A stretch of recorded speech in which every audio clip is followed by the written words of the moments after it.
Hello，大家好，我是 Jasper， 欢迎来到 Jasper Surgeon 的灵魂日记。今天我们要来一起聊有关塔罗的5大迷思以及禁忌。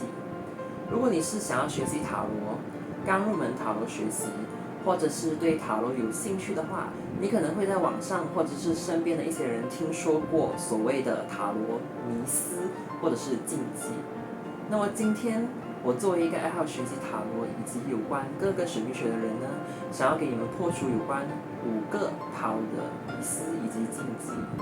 当然，这个只是我的个人观点，如果你不喜欢或者是不同意的话，你就当个热来看就好。那么首先呢，第一个迷思就是你不能够购买自己的第一副塔罗牌。有传言说呢，你所使用的第一副塔罗牌必须要是从你的祖先、你的家人或者是你的师傅送给你才可以使用。他们认为呢，如果你所使用的第一副塔罗牌是自己购买的，可能会不灵或者是倒霉。那么有关这个传言呢，据我所知，这可能是因为在早期的时候，塔罗牌它作为一个比较稀缺的东西，并且在早期它并没有被广为人知。但如今你可以在各种各样的店面或者是网络上的店找到各种各样的塔罗牌可以选购，而我所知道的很多知名以及资深的塔罗占卜师呢，他们的第一副塔罗牌其实也是自己选购的哦。不过当然，如果你认识的人里面有喜欢塔罗牌的话，你购买了一副塔罗牌送给他，这也是完全 OK 的，毕竟这纯粹只是送礼物而已。那么第二个有关塔罗的迷思呢，就是你必须要是女巫、巫师或者是灵能力者才可以使用塔罗牌来占卜。有些人认为塔罗牌是只有一些特殊人士才可以使用的魔法工具，但其实我知道有很多心理治疗师、普通人或者甚至是律师都有在使用塔罗牌来帮助改善生活。那虽然有很多女巫、巫师、灵能力者或者是占卜师会使用塔罗牌作为其中一种工具，这并不代表这个工具仅局限于他们使用。塔罗牌是一个有78张牌、有原型以及系统的工具，只要你能了解牌意，并且愿意学习的话，你就能够学习怎么样去使用塔罗牌。第三个有关塔罗的迷思呢，就是你只能使用一副塔罗牌。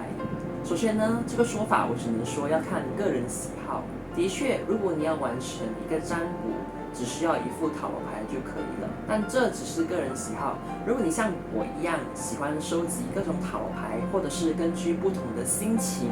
或者是不同的情况使用不同的塔罗牌，那也是完全没问题的。不管你是想要只有一副塔罗牌，或者是想要有多副塔罗牌，这都是你的个人喜好，千万不要强迫对方跟着你的喜好来做决定哦。毕竟尊重对方就是尊重自己。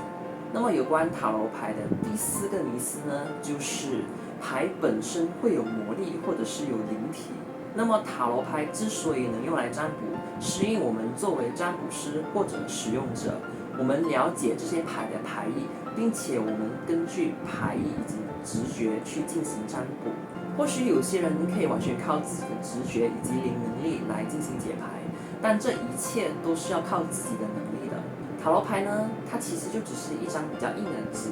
上面有着非常美的图案，并且写着相关的字。除非你做了什么其他额外的仪式，邀请灵体进入你的牌或者是其他工具，要不然它就只是一张普通的塔罗牌。那么第5个有关塔罗牌的迷思呢，就是蜡烛、水晶以及桌布是不是占卜的必需品呢？你以为你每次看到 Instagram、YouTube 上或者是亲自去占卜的时候，这些占卜师使用的蜡烛、水晶、桌布都是一套，都是必须要使用的吗？其实不是的。我们会使用蜡烛，主要是为了美观，以及有一个可以让人专注放松的点。尤其有些蜡烛它是有特殊的香味的，而水晶它的用处和蜡烛也是非常相似，主要就是用来装饰以及给人镇定情绪的。毕竟水晶那么美，看到它的人的心情都会变好。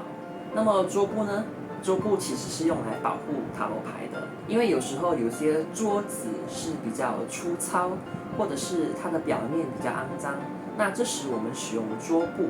放在这个桌面或者是